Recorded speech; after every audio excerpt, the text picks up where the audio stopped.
Okay, we're still on backgrounds and borders. A few more things I want to do. Well, first of all, we want to go back to our the background that I like. So we want to go back to vertical fabric.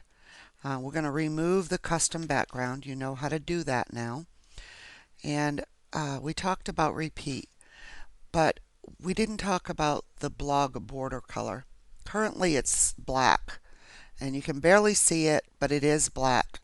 Um, so we want to change that color to a different color. And again, this is all determined by our header color once I load the header. If I wanted a wider border, I could go 4 here pixels, and this top margin is this right here.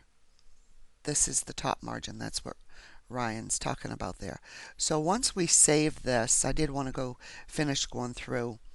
The last thing that we will do is obviously go back to our regular border width, blog width. As you can see, it's back. The custom border is gone. And you notice when I changed the border, I changed the color. It was black. You can really see it. I'm going to go back and change that to the default. But actually, I want to show you something. So I want to go back here to the quick change settings, and I want to change it back to the dual sidebar and the 960. I'm going to save that layout.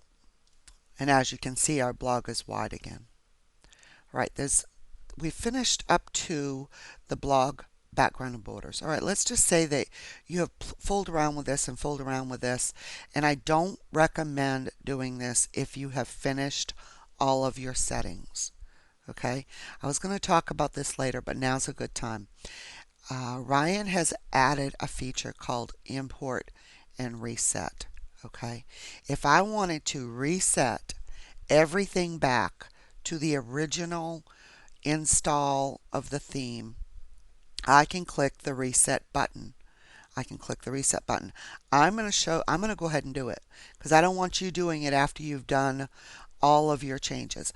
Notice we have the green background, we've changed it to blue, we have a wider border.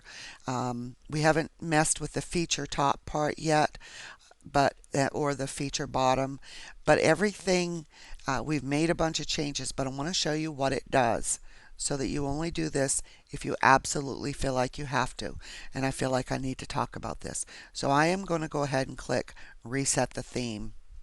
It's going to ask me, are you sure this cannot be undone? I'm going to click OK.